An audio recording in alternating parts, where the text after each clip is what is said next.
Good evening, नमस्कार। आप सभी लोगों का target with Alok online institute में मैं एन के सिंह स्वागत करता हूं। पिछले लेक्चर में हमने आपको एक महत्वपूर्ण टॉपिक जो कि ब्लड सर्कुलेटरी सिस्टम से संबंधित था उसको कवर करने की कोशिश किया था और हमने ये आपको बताने का प्रयास किया था कि मनुष्य के अंदर उसके ब्लड के आरबीसीज में जो प्रोटीन पाई जाती थी, जिसको तथाकथित हम कह रहे थे कि एंटीजन पाया जाता था, उसी एंटीजन के आधार पे हमने 4 प्रकार के रुधिर वर्गों का निर्धारण किया था। हमने आपको ये समझाया था, बताया था कि अगर किसी भी व्यक्ति के आरबीसीज में ए प्रकार का एंटीजन पाया जाता है तो उसका रुधिर वर्ग ए हो जाएगा। अगर किसी भी व्यक्ति के आरबीसी में बी प्रकार का एंटीजन पाया जा रहा है तो उसका रुधिर वर्ग बी हो जाएगा।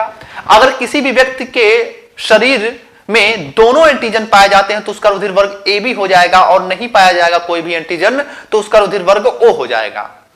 तो इस आधार पे लैंडस्टीनर महोदय ने रुधिर वर्गों को 4 प्रकार से बांटा था और उसके संबंध में हमने रुधिर आधान किस प्रकार से किया जाता है, ब्लड ट्रांसफ्यूजन किस प्रकार से किया जाता है, इसको भी हमने समझने या देखने की कोशिश किया था। लेकिन हमने आपको बताया था कि लैंडस्टीनर का रुधिर वर्ग का सबसे प्रमुख उद्देश्य यह था कि जो रुधिर आधान किया जाता था उससे होने वाली मृत्यु से बचा जा सके।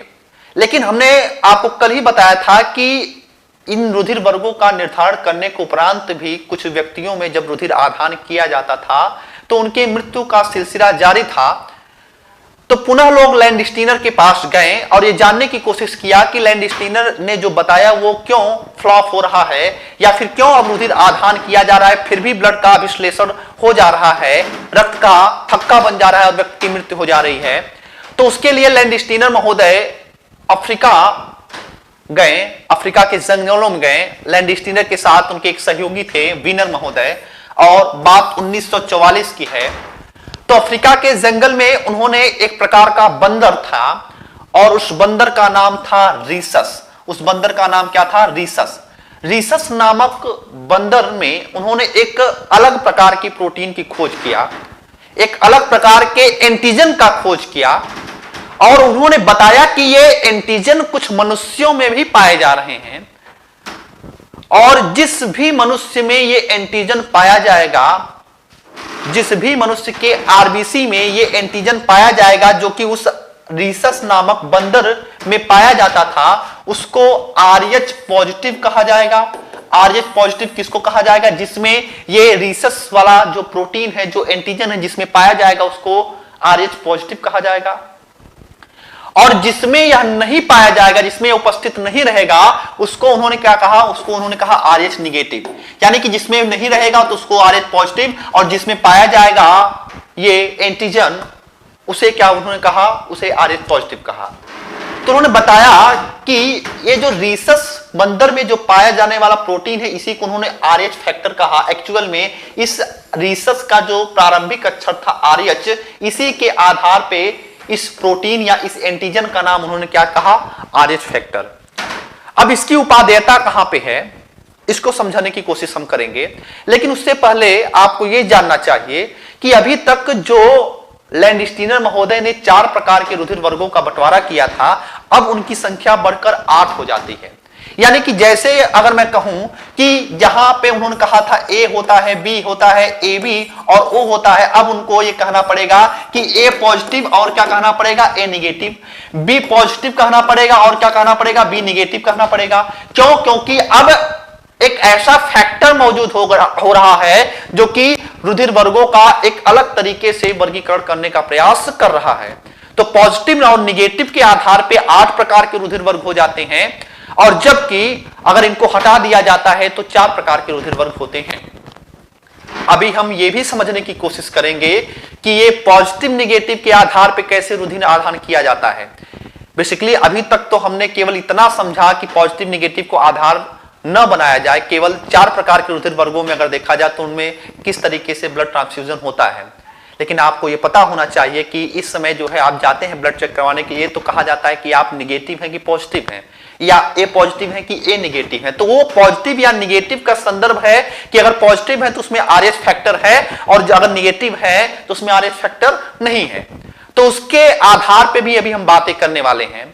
बेसिकली आज का जो पूरा क्लास रहेगा वो कॉन्सेप्ट पे आधारित रहेगा, तो बहुत ही कंसंट्रेट होकर मेरी बातों को समझने का प्रयास करिएगा। और जो मैं बात आज करूंगा वो किसी किताब में भी आपको नहीं मिलेगा, ठीक है, किसी भी किताब में नहीं मिलेगा। कोई भी किताब ये नहीं बताया कि पॉजिटिव या निगेटिव के आधार पे अभी क्वेश्चन ये पूछ दिया जाए कि रुधिर वर्ग ए वाला किसको रुधिर दान कर सकता है, किसको नहीं कर सकता है, तो आप कर ले जाएंगे। लेकिन क्वेश्चन अगर पूछ दिया जाए कि ए निगेटिव किसको दान कर सकता है और ऑप्शन दे दे B positive, B negative, A positive, A negative, O positive, O negative, तो आप वहां पे तुरंत क्या हो जाएंगे, क्वेश्चन को सॉल्व करने में असमर्थ हो जाएंगे। तो आज उन सारी चीजों पर भी हम बात करेंगे। उससे पहले आपको यह जानना चाहिए कि जब आरएच फैक्टर का निर्धारण कर लिया गया, आरएच कारक का जब निर्धारण कर लिया गया, तो लैंडस्टीनर ने एक निष्कर्ष निकाला। क्या निष्कर्ष निकाला? उन्होंने ये बताया कि आरएच पॉजिटिव पुरुष अगर है, मेल अगर है, तो आरएच निगेटिव फीमेल से उसकी शादी नहीं होनी चाहिए। बहुत इंपॉर्टेंट है ये बात कि कोई भी अगर पुरुष आरएच पॉजिटिव है, याद रखिएगा, बाकी और कोई भी कंडीशन नहीं, दोनों पॉजिटिव हो तब भी कोई दिक्कत नहीं, दोनों निगेटिव हो तब भी कोई दिक्कत नहीं, महिला पॉजिटिव हो पुरुष निगेटिव हो तब भी कोई दिक्कत नहीं है। केवल एक कंडीशन बन रही है, क्या, कि पुरुष पॉजिटिव अगर हो और महिला निगेटिव अगर हो तो उनकी शादी आपस में प्रतिबंधित किया गया है, आपस में नहीं होना चाहिए। क्यों नहीं होना चाहिए? क्योंकि इन दोनों के संसर्ग से जो उत्पन्न पहला बच्चा होगा उसको कोई भी दिक्कत नहीं होगी, लेकिन इसके बाद जो दूसरा शिशु होगा, जो मां के गर्भ में जो दूसरा शिशु होगा, उसके आरबीसीज आपस में चिपक जाएंगे और वो जो दूसरा बच्चा रहेगा उसको एक रोग जिसको हम एरिथ्रोब्लास्टोसिस फिटैलिस कहते हैं, एरिथ्रोब्लास्टोसिस फिटैलिस कहते हैं, उस रोग से पीड़ित हो जाएगा और उस कंडीशन में उसके आरबीसीज चिपक जाएंगे, बच्चा मां के गर्भ में ही मृत हो जाएगा। याद रखिएगा ये कंडीशन है दूसरे शिशु के लिए। अब सवाल ये उठता है कि पहले शिशु में ऐसा क्यों नहीं होता है?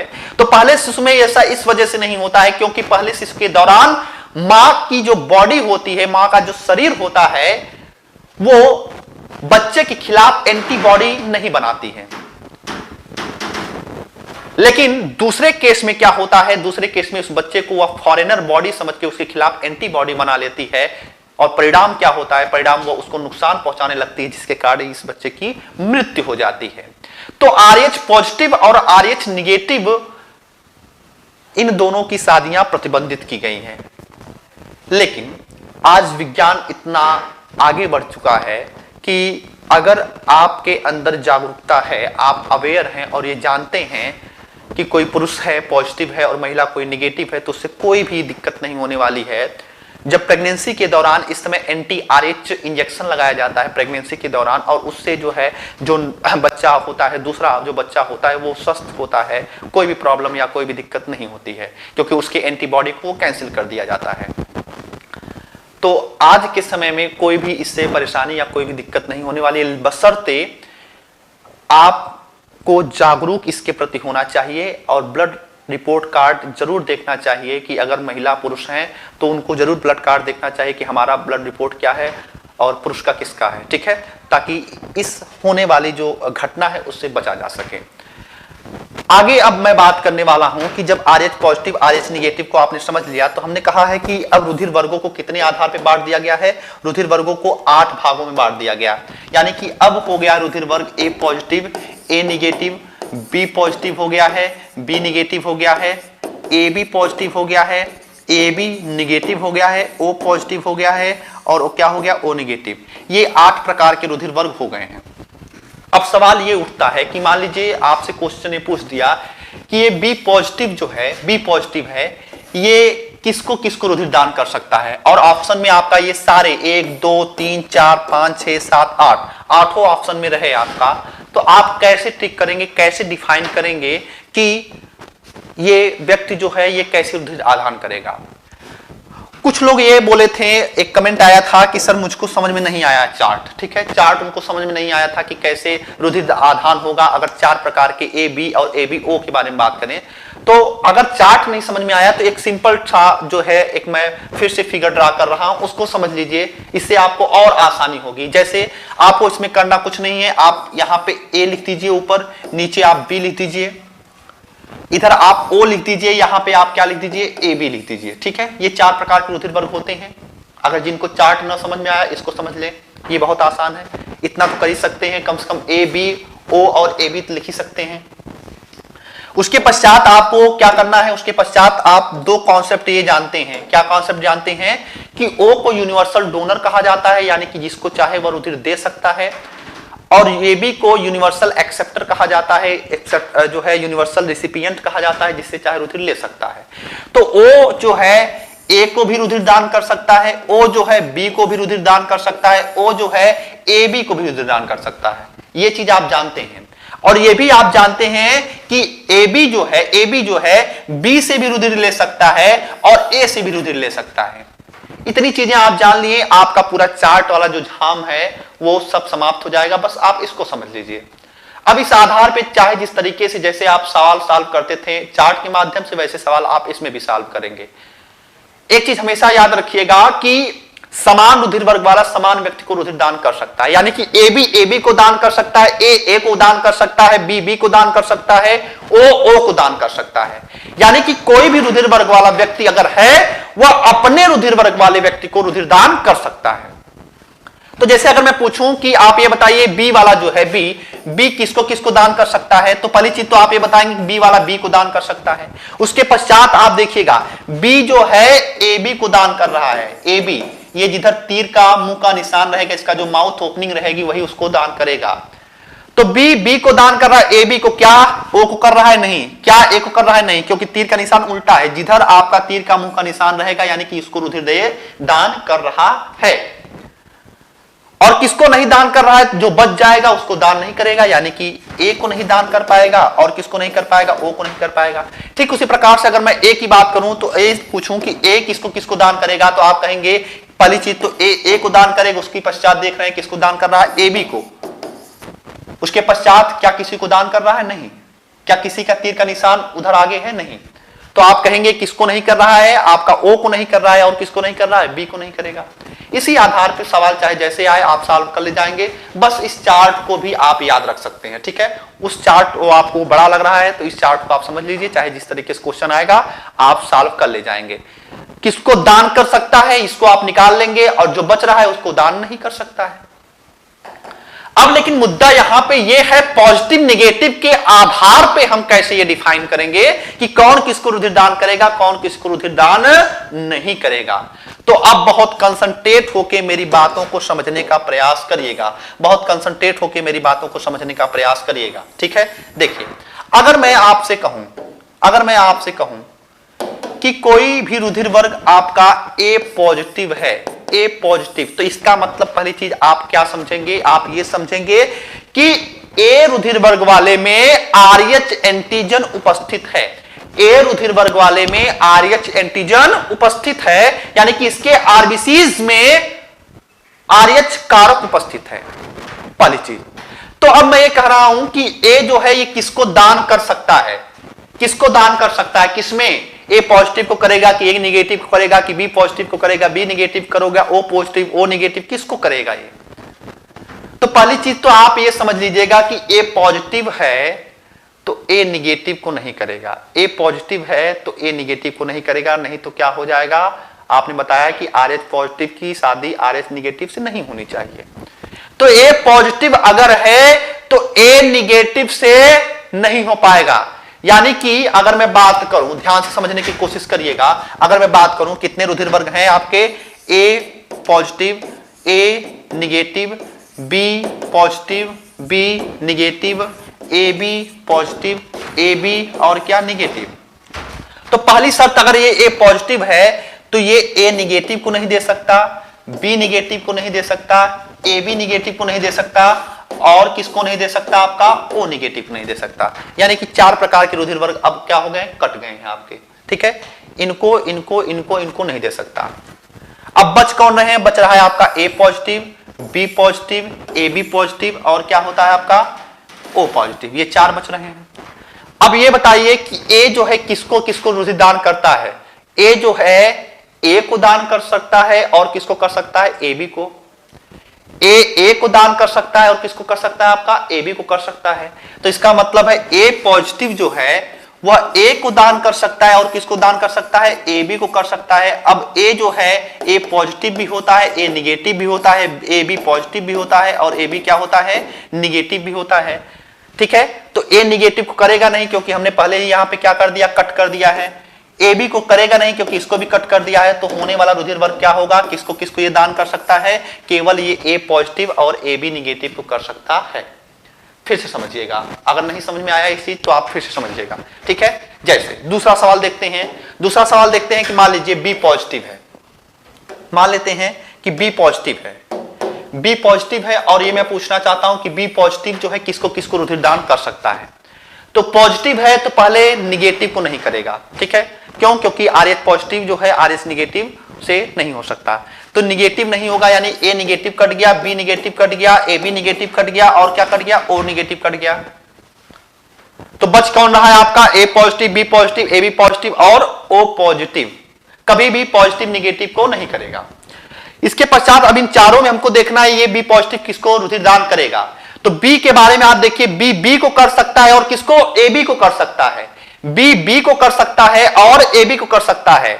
तो बी जो है बी को कर सकता है और किसको कर सकता है? ए बी को कर सकता है। किसको नहीं कर सकता है? तो ये जो ए पॉजिटिव है, ये जो ओ पॉजिटिव है, ये गलत हो जाएंगे, यानी कि ये बी पॉजिटिव को कर सकता है और किसको कर सकता है? आपका ए बी को कर सकता है। किसको कर सकता है? आपका ए बी को कर सकता है। तो इस तरीके से आप इसको सॉल्व कर सकते हैं। अब एक निगेटिव पे भी हम सवाल सॉल्व कर लेते हैं, निगेटिव भी पे सॉल्व कर लेते हैं। ध्यान समझिएगा, निगेटिव क्या? जैसे हम बोल दिए अभी ये पॉजिटिव के बारे में बात कर रहे थे, ए निगेटिव के ले लेते हैं, ए निगेटिव को ले लेते हैं। तो अब देखते हैं ए निगेटिव किसको दान करेगा। ठीक है, तो पहली चीज तो आप ये देखिए चार्ट में, ए जो है ए किसको दान कर सकता है?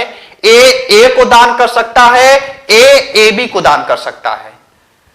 ए जो है ए को दान कर सकता है और किसको दान कर सकता है? ए बी को दान कर सकता है। अब सवाल यह है कि ए पॉजिटिव को देगा कि ए निगेटिव को देगा, ए बी पॉजिटिव को देगा कि ए बी निगेटिव को देगा, क्योंकि हम पॉजिटिव और निगेटिव के आधार पर बात कर रहे हैं। तो ध्यान समझिएगा, ए निगेटिव को यहां पूछा जा रहा है, ए निगेटिव के बारे में पूछा जा रहा है। तो यहां पे अगर आप ध्यान से देखेंगे, गौर करेंगे, तो यहां पे हमने आपको ये बताया केवल चार्ट में आप इतना देखिए कि ए किसको दान कर सकता है। तो ए को दान कर सकता है और ए बी को दान कर सकता है। और यहां पे पॉजिटिव और निगेटिव वाला कोई मैटर है नहीं, क्योंकि अगर ये पॉजिटिव होता तब तो ये निगेटिव को दान नहीं करता। ये यहां पे क्या है? A negative. तो इस प्रकार से हम देख सकते हैं कि ए निगेटिव जो है, A negative, A positive, A negative, A B positive और ए बी निगेटिव, इन चारों को रुधिर दान कर सकता है।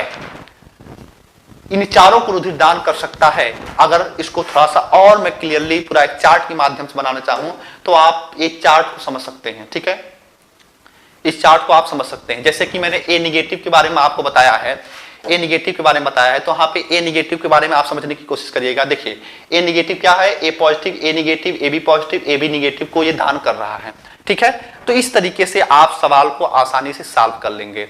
आशा करता हूं आपको समझ में आया होगा।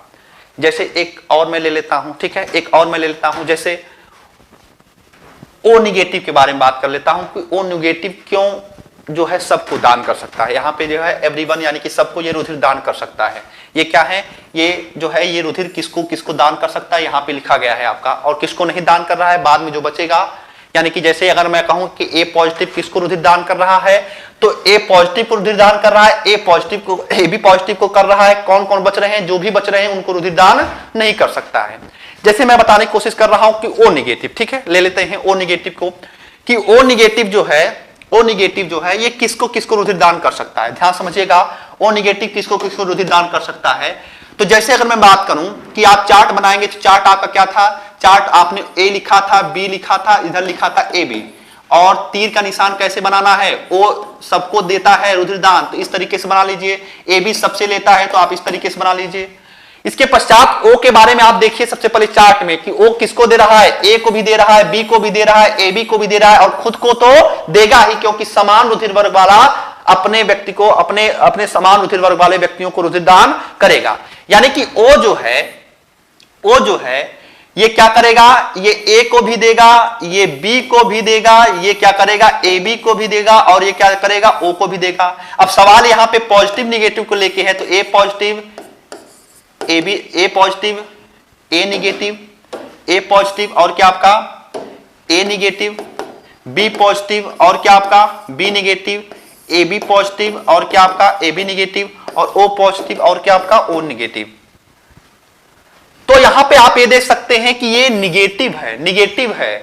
तो अगर पॉजिटिव रहता तब तो हम निगेटिव को नहीं देते क्योंकि RH फैक्टर उपस्थित हो जाता, लेकिन चूंकि यहां पे क्या है निगेटिव है, तो इस वजह से ये इन सभी को रुधिर दान कर सकता है, क्योंकि ये क्या कर रहा है, ये सबको रुधिर दान कर रहा है। इस वजह से ये चारों यानी कि ये 8 प्रकार के व्यक्तियों को रुधिर दान कर सकता है, इसी वजह से ये यूनिवर्सल डोनर है। और यहीं पे मैं एक चीज और बता देना चाहता हूं कि O निगेटिव को यूनिवर्सल डोनर कहा जाता है, इसको जो है सार्वत्रिक दाता कहा जाता है या यूनिवर्सल डोनर कहा जाता है। और क्यों कहा जाता है, वो इस वजह से कहा जाता है क्योंकि ये निगेटिव है, इसमें किसी भी प्रकार का कोई भी एंटीजन नहीं है। वहां पे भी हम O को इस वजह से यूनिवर्सल डोनर कह रहे थे क्योंकि उसके पास कोई भी एंटीजन उपस्थित नहीं था। और ठीक उसी प्रकार से अगर मैं बात करूंगा तो O निगेटिव को सार्वत्रिक दाता कहा जाता है, और AB पॉजिटिव को क्या बोलते हैं, यूनिवर्सल रिसिपिएंट कहते हैं। और रिसिपिएंट इसको इस वजह से कहते हैं यूनिवर्सल क्योंकि इसके पास एंटीबॉडी है। पॉजिटिव का मतलब क्या है, इसके पास RH फैक्टर भी मौजूद है, तो यानी कि ये क्या है, ये इसको हम यूनिवर्सल रिसिपिएंट के नाम से जानते हैं। आशा करता हूं कि ये चीज आपको बहुत बेहतर ढंग से समझ में आ गई होगी। ठीक है, ये चीज यूनिक है, तो इसको आप जरूर से समझने की कोशिश करिएगा। एक आध दो बार और प्रैक्टिस करेंगे तो आपको समझ में आ जाएगी, और कोई भी दिक्कत फिर से आएगी, कोई भी प्रॉब्लम अगर नहीं समझ में आया होगा तो बताइएगा, फिर से इसको मैं एक्सप्लेन करने की कोशिश करूंगा। लेकिन कमेंट जरूर करके बताइएगा कि ये चीज आपको समझ में आ गया कि नहीं समझ में आ गया। बस केवल 2 चीजों का ध्यान देना है। ठीक है, केवल 2 चीजों का ध्यान देना है। सबसे प्राथमिक चरण पे क्या ध्यान देंगे, ध्यान दीजिएगा। ठीक है, इसको सॉल्व करने के लिए कौन किसको पॉजिटिव निगेटिव के आधार पे पहले स्टेप पे क्या ध्यान देना है, पहले स्टेप पे ध्यान देना है RH फैक्टर, और दूसरे पे क्या ध्यान देना है, चार्ट। वो चार्ट आपके दिमाग में होना चाहिए। ठीक है, इन दोनों को आप साथ में मिलाएंगे, आंसर तक पहुंच जाएंगे। ठीक है, जैसे एक और एग्जांपल मैं ले लेता हूं, जैसे मैं मान लेता हूं B निगेटिव किसको रुधिर दान कर सकता है। तो पहले हम आएंगे RH पे, तो देखेंगे कि अगर पॉजिटिव रहेगा पहले तब तो RH रहेगा, जब पॉजिटिव नहीं है तो RH कैंसिल हो जाएगा, कोई मतलब नहीं है। अगर यहीं पे B पॉजिटिव रहता तो पहली बात सारे जितने भी निगेटिव हैं सबको हम कट कर देते, क्योंकि वो निगेटिव को देगा नहीं।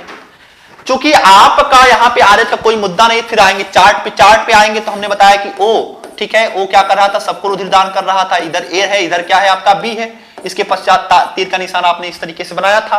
तो आप देख रहे हैं कि B क्या है, यहाँ पे B यहाँ पे है, तो B जो है B को दान कर रहा है, किसको दान कर रहा है, AB को। यानी कि B जो है B को दान कर रहा था, और किसको दान कर रहा था, AB को। यानी कि B पॉजिटिव को करेगा, B निगेटिव को करेगा, AB पॉजिटिव को करेगा, और किसको करेगा, A निगेटिव को। यानी कि यहाँ पे अगर हम B की बात करें तो आप यहाँ पे देख सकते हैं B positive, B negative, AB positive और क्या, AB निगेटिव। इस तरीके से आप समझ सकते हैं। चीजों को रटना छोड़ के थोड़ा सा समझने की कोशिश करेंगे तो चीजें आपके लिए आसान हो जाएंगी, क्योंकि यूपीएससी जो है ये रटने का प्रोसेस नहीं है। अगर समझ लेंगे तो सारी चीजें जो है किसी भी तरीके से क्वेश्चन आ जाएगा, आप सॉल्व कर ले जाएंगे। और क्वेश्चन को जानने से कहीं ज्यादा जरूरी है कि एक शिक्षित व्यक्ति होने के नाते ये चीजें आपको पता होनी चाहिए। इस ब्लड ग्रुप के बारे में आपको पता होनी चाहिए। आपको चेक करवाने की आवश्यकता नहीं है कि नहीं आप किसको दान कर सकते हैं, किसको नहीं दान कर सकते हैं। आप आसानी से इस जो है कॉन्सेप्ट को याद रख के इन सारी चीजों को आप क्लियर कर सकते हैं। अब अगला कॉन्सेप्ट जो है इसी से संबंधित है, इसी से मुद्दा संबंधित है, और वो है कि क्वेश्चन आपसे पूछा ये जाएगा कि अगर मान लीजिए माता पिता का कोई ब्लड ग्रुप है तो आने वाले बच्चे में कौन सा ब्लड ग्रुप हो सकता है। जैसे मान लीजिए कि कुछ ने कहा कि पिता का ब्लड ग्रुप ओ ए है, माता का ब्लड ग्रुप बी है, तो बच्चों में संभावित, याद रखिएगा संभावित कहता है, बच्चों में संभावित ब्लड ग्रुप कौन सा होगा या असंभावित ब्लड ग्रुप क्यों होता है, क्या होगा। और याद रखिएगा संभावित असंभावित माता पिता के आधार पर हो रहा है। इसका मतलब है कि इसमें भी कहीं ना कहीं वंशांगत का कॉन्सेप्ट लगता है, इसमें भी कुछ न कुछ जीन फैक्टर जो है वो मौजूद रहता है। और याद रखिएगा ये ब्लड ग्रुप का जो निर्धारण बच्चों में होता है उसके लिए एक्चुअली में एक जीन ही रिस्पॉन्सिबल होती है। जीन के द्वारा ही आने वाले संतति में आने वाले बच्चों में जो है ब्लड ग्रुप का निर्धारण किया जाता है। यानी कि हमारे अंदर कौन सा ब्लड ग्रुप होगा ये पूर्वजों के जीन पर निर्धारित होता है। जाहिर सी बात है कि हमारे पूर्वज जो है उस जीन से संबंधित होंगे, तभी वो हमारे अंदर भी वह ब्लड ग्रुप दिख रहा है। तो चार्ट के माध्यम से भी उसको हम समझेंगे, जैसा कि आप किताबों में चार्ट देखते हैं, और एक कॉन्सेप्ट के माध्यम से भी समझने की कोशिश करेंगे, जैसे कि हमने इसको आपको समझाया है। इस चार्ट की झंझट से आपको मैं मुक्ति दिलाना चाहता था कि ये चार्ट आप याद रख भी सकते हैं या तो फिर आप खुद से निकाल भी सकते हैं। तो खुद से मैं निकालना सिखाऊंगा कि कैसे आप जो है ये निर्धारित करेंगे कि आने वाले जो पीढ़ियां हैं उनमें कौन सा ब्लड ग्रुप होगा। तो एक बार फिर से थोड़ा सा आप कंसंट्रेट हो रहिएगा और 10 मिनट के अंदर जो है वो पूरा जो चार्ट आप देखते हैं भारी भरकम सा, उससे आपको मैं निजात दिलवाने की कोशिश करता हूं। देखिए, अगर आप बात करेंगे ब्लड ग्रुप की, ठीक है, हाँ, वंशानुगति देखिएगा।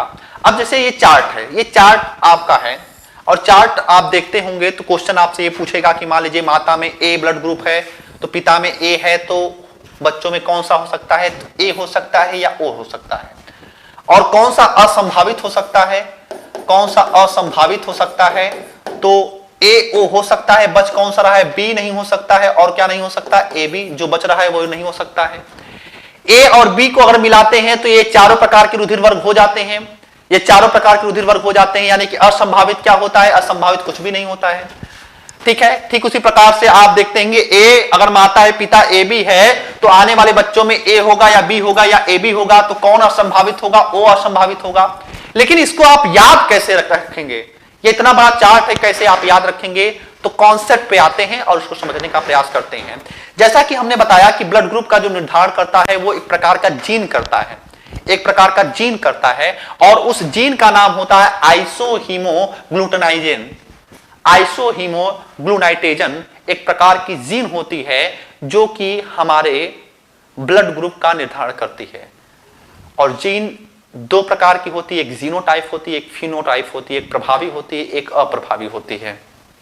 प्रभावी का मतलब है कि आने वाली पीढ़ियों में उसके लक्षण प्रभावित हों, दिखाई दें, तो प्रभावी जीन कहलाता है। और आने वाली पीढ़ियों में अगर उस जीन के लक्षण न दिखाई दें तो उसको अप्रभावी जीन के नाम से जाना जाता है। अब एक छोटा सा आपको जो है एक चार्ट याद करना है। कैसे याद करना है, बहुत आसान तरीका है। कैसे याद करना समझिएगा। जैसे ए है, ए ब्लड ग्रुप है, ए ब्लड ग्रुप है, तो इसका जीनोटाइप क्या होता है, ये आइसोहीमोग्लूटानाइजेन जो है इसकी जो प्रारंभिक अक्षर है आई, इस आई क्या है, ये आई को हम जीन मान लेते हैं, ठीक है। प्रारंभिक अक्षर क्या मान लेते हैं, जीन। ये जो आई हर जगह पे लिखा गया है इसका क्या है, ये आइसोहीमोग्लूटानाइजेन, ये जीन का नाम है। तो इसको शॉर्ट फॉर्म में हम क्या लिख लेते हैं, आई। तो ए में जो प्रभावी जो जीन होता है वो आई ए होता है और आई ए होता है। बहुत आसान है, आई दो बार लिखेंगे, ऊपर क्या है, ए है, तो आई ए और क्या हो जाएगा, आई ए। एक दूसरा अप्रभावी भी होता है, आई ए होता है और क्या होता है, आई ओ होता है। ये भी बहुत आसान है, आपको हर जगह आई ए लिखना है और एक जगह पे क्या लिखना है, आई ओ। ठीक उसी प्रकार से अगर मैं बी की बात करूंगा तो बी क्या है, आई के ऊपर क्या लिखेंगे, अब बी लिखेंगे, आई के ऊपर क्या लिखेंगे, बी लिखेंगे, आई के ऊपर क्या लिखेंगे, बी लिखेंगे, और अब लास्ट में क्या लिखेंगे, ओ। केवल बस इतना याद रखना है कि लास्ट में क्या करना है, ओ लिखना है। बाकी आई के ऊपर जो भी रहेगा रुधिर वर्ग वही आपको लिखना है। ए बी की अगर मैं बात करूंगा, ए बी की मैं बात करूंगा, दो है यहां पे, दो एंटीजन है, तो एक आई के ऊपर ए रहेगा, एक आई के ऊपर क्या रहेगा, बी रहेगा। दूसरा हम बात नहीं करेंगे इसके संदर्भ में। एक आई के ऊपर ए रहेगा, एक आई के ऊपर बी रहेगा। और ओ की बात करेंगे तो एक आई के ऊपर ओ रहेगा, एक आई के ऊपर क्या रहेगा, ओ रहेगा। चार्ट आपका तैयार है, काफी आसान है, एक दो बार करेंगे और चीजें समझ में आ जाएंगी। कैसे, ए है तो एक आई के ऊपर सबको ए लिख दीजिए, एक लास्ट में लिखिए ओ। बी है तो बी बी लास्ट में आप लिखेंगे ओ। ए बी है तो लास्ट में ऊपर ए लिखेंगे, एक में क्या लिखेंगे, बी। और ओ है तो एक आई के ऊपर ओ, एक आई के ऊपर ओ। अब सवाल चाहे जिस तरीके से आएगा आप सॉल्व करने में समर्थ होंगे। कैसे समर्थ होंगे समझने की कोशिश करिएगा। जैसे मैं एक एग्जांपल ले लेता हूं, जैसा कि आपने चार्ट में देखा है। चार्ट में आपने देखा है क्या, चार्ट में आपने देखा है ए और ए का मैं ले लेता हूं, ठीक है। ए और ए, अगर माता में ए और पिता में ए हो तो संभावित कौन सा ब्लड ग्रुप होगा समझिएगा, ठीक है। माता का मैं क्या ले लेता हूं, माता का ए है और पिता का क्या है, पिता का ए, सॉरी पिता का क्या है, पिता का ए है, ठीक है। तो अगर मैं ए ले लेता हूं समझिएगा, अगर ए में ले लेता हूं तो क्या बच्चों में संभावित कौन सा ब्लड ग्रुप होगा समझिएगा। तो ए को अगर हम डिकोड करेंगे, ए को डिकोड करेंगे तो एक क्या मिल रहा है, ये फार्मूला ये मिल रहा है आपको, एक फार्मूला ये मिल रहा है। बी में ये फार्मूला मिलता है, ये मिलता है। ए बी में ये मिलता है और ओ में क्या मिलता है, ये मिलता है। याद रखिएगा जब हम डिकोड करते हैं तो ये जो ए और बी का जो फार्मूला, ये जो दूसरा फार्मूला है, इसको मैं यहां पे लिखता हूं, ठीक है। इसको मैं यहां पे हम लोग लिखते हैं। तो अगर ए को लिखेंगे तो ए में क्या है, एक में आई में ए रहता है, एक आई में क्या रहेगा, ओ रहेगा। दूसरे में ए में कहेंगे पुनः क्या रहेगा, आई ए रहेगा और क्या रहेगा, आई ओ रहेगा। और आसान क्रॉस कराना है, आसान आपको इसका तिर्यक मल्टीप्लाई कराना है, यानी कि इसका इसमें करेंगे पहली बार में, पुनः इसका जो है इसमें करेंगे दूसरी बार में, इसका इसमें करेंगे तो क्या निकल के आ रहा है, इसका इसमें करेंगे तो आई ए आएगा और क्या आएगा, आई ए आएगा। इसका अगर इसमें करेंगे तो क्या आएगा, आई ए आएगा और क्या आएगा, आई ओ आएगा।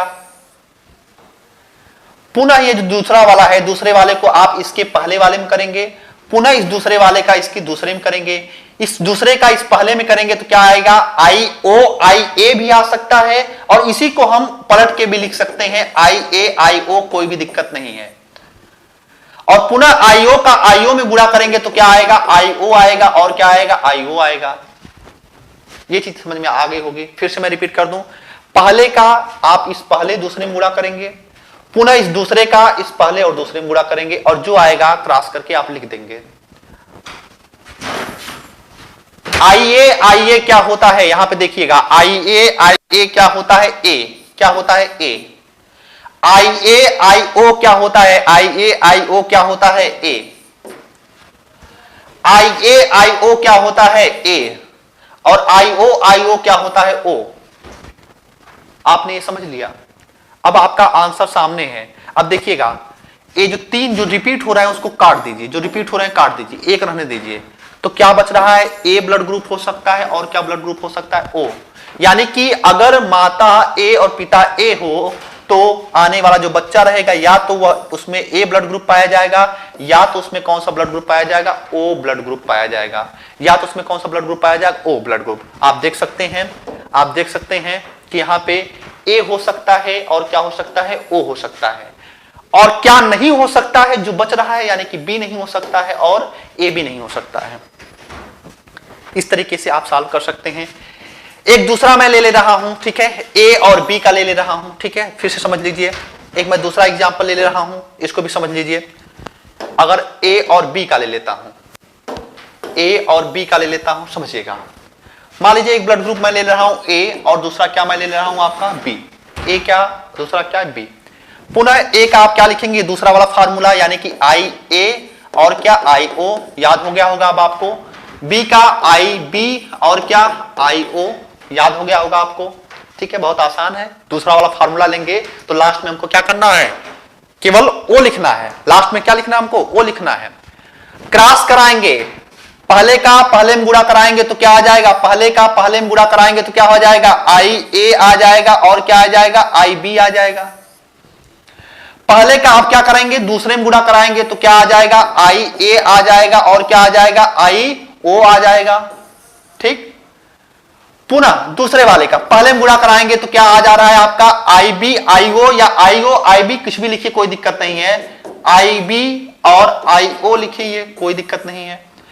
आई ओ का फिर इसमें गुणा कराएंगे तो क्या आ जाएगा, आई ओ और क्या आ जाएगा, आई ओ आ जाएगा। उसके बाद अब सवाल आपका सॉल्व हो गया। सवाल सॉल्व हो गया तो आप समझिएगा, ए आई बी क्या होता है, आई ए आई बी क्या होता है, ए बी होता है, ए बी होता है। आई ए आई ओ क्या होता है, आई ए आई ओ होता है ए, आई ए आई ओ क्या होता है, ए होता है। आई बी आई ओ क्या होता है, आई बी और आई ओ क्या होता है, बी, वही जो हमने ऊपर लिखा है क्या होता है, बी। और आई ओ क्या होता है, आई ओ क्या होता है, ओ होता है, क्या होता है, ओ। तो आप देखेंगे कुछ रिपीट हो रहा है, कुछ भी रिपीट नहीं हो रहा है, यानी कि ए भी मिल रहा है, बी भी मिल रहा है, ए बी भी मिल रहा है और क्या मिल रहा है, ओ भी मिल रहा है। यानी कि चारों प्रकार के रुधिर वर्ग मिल रहे हैं, कब, जब माता में ए और पिता में बी पाया जा रहा है। जब माता में ए और पिता में क्या पाया जा रहा है, बी पाया जा रहा है, तो हमको यह देखने को मिलता है कि चारों प्रकार के रुधिर वर्ग मिलते हैं। तो हम यह कह सकते हैं कि जब माता में ए और पिता में बी ब्लड ग्रुप हो, जब माता में ए पिता में बी ब्लड ग्रुप हो, तो होने वाले बच्चों में ए भी हो सकता है, बी भी हो सकता है, ए बी भी हो सकता है और ओ भी हो सकता है। यानी कि चारों प्रकार के रुधिर वर्ग हो सकते हैं, इन चारों प्रकार के रुधिर वर्ग हो सकते हैं। और कौन सा रुधिर वर्ग नहीं हो सकता है, कौन सा रुधिर वर्ग नहीं हो सकता है, तो आप लिख सकते हैं, बता सकते हैं कि इसमें नील यानी कि संभावित जो ब्लड ग्रुप है वो चारों हो सकते हैं, असंभावित कोई भी नहीं हो सकता है। इस आधार पे जो है हमने आपको पूरा कॉन्सेप्ट के तहत जो है चीजों को बताने का प्रयास किया। अगर आप याद करना चाहते हैं तो आपके लिए सुटेबल ये चार्ट भी है, चार्ट के सहारे याद कर सकते हैं। और अगर आप सॉल्व करना चाहते हैं तो आप इस तरीके से सॉल्व भी कर लेंगे, कोई भी दिक्कत या कोई भी प्रॉब्लम आपके समक्ष नहीं उपस्थित होंगे। अब ब्लड सर्कुलेटरी सिस्टम का एक महत्वपूर्ण टॉपिक है ह्यूमन हार्ट, यानी कि मानव हृदय। मानव हृदय जो है, इसके संदर्भ में बात करें तो पहले इसकी विशेषताओं के बारे में मैं आपको बता दूं कि अगर मानव हृदय के बारे में बात करें तो मानव हृदय जो है ये मनुष्य का एक पंपिंग स्टेशन की तरह कार्य करता है। यानी कि जिस प्रकार से हम घरों में कोई एक मोटर के थ्रू जो है पानी जो है 2 मंजिला 3 मंजिला 4 मंजिला तक पहुंचाने का कार्य करते हैं, ठीक उसी प्रकार से मानव शरीर की अगर बात करें तो मानव शरीर में यह कार्य हृदय का होता है, पंप का होता है। हमारे शरीर से जो भी ब्लड आता है, अशुद्ध ब्लड आता है, अशुद्ध का मतलब होता है जिसमें ऑक्सीजन नहीं पाया जाता है, डीऑक्सीनेटेड ब्लड में जिसको कह रहा हूं, तो वो डीऑक्सीनेटेड ब्लड जो है हृदय में आएगा सबसे पहले। उसके पश्चात हृदय उसको लंग्स में भेजेगा, फेफड़े में भेजेगा, और फंग जो है लंग्स जो है उसको ऑक्सीजन मिलाएगा, और ऑक्सीजन मिलाने के उपरांत तो वह ब्लड जो कि डीऑक्सीनेटेड था, जो कि आपका इम्प्योर था, जो कि अशुद्ध था, वह शुद्ध हो जाता है और पुनः आपका हृदय में आता है। और उसके पश्चात हृदय जो है वो एओर्टा के थ्रू, महाधमनी के थ्रू जो है वह पूरे मानव शरीर में उसको भेज देती है। यानी कि पूरे शरीर में जो ब्लड भेजने का जो कार्य है, वो ब्लड भेजने के लिए रिस्पॉन्सिबल कौन सा होता है, ह्यूमन हार्ट यानी कि मानव हृदय होता है। तो एक पूरा लेक्चर है उस पे लगेगा, तो उसको पूरा समझने की कोशिश करेंगे। नेक्स्ट लेक्चर में आप सभी लोगों की दीपावली की हार्दिक शुभकामनाएं, पढ़ते रहिए और दीपावली को भी बहुत ही अच्छे ढंग से मनाइए। लेकिन प्रयास ये करिए कि अगली बार जब आप दीपावली मनाएं, उसको सेलिब्रेट करें, तो आप इस दृढ़ निश्चय के साथ अब की बार दीपावली मनाइए कि अगली बार जब मैं दीपावली मनाऊंगा तो मैं यूपीएससी का एक एस्पिरेंट नहीं रहूंगा, मैं वहां पे एक सक्सेस बंदे की भांति वहां पे जो है क्लियर करके यूपीएससी का अगली बार जो है दीप जलाऊंगा। ये इस दृढ़ प्रतिज्ञा के साथ जो है आप सभी लोगों को दीपावली की हार्दिक शुभकामनाएं। मिलते हैं नेक्स्ट लेक्चर में, लेकिन उससे पहले आप जरूर एक कमेंट करके बताने का प्रयास करिएगा कि ये जो चार्ट के थ्रू हमने जितनी भी चीजें कॉन्सेप्ट से रिलेटेड थी, जितनी बातें हमने बताई, ये सारी चीजें आपको समझ में आ गई कि नहीं आ गई।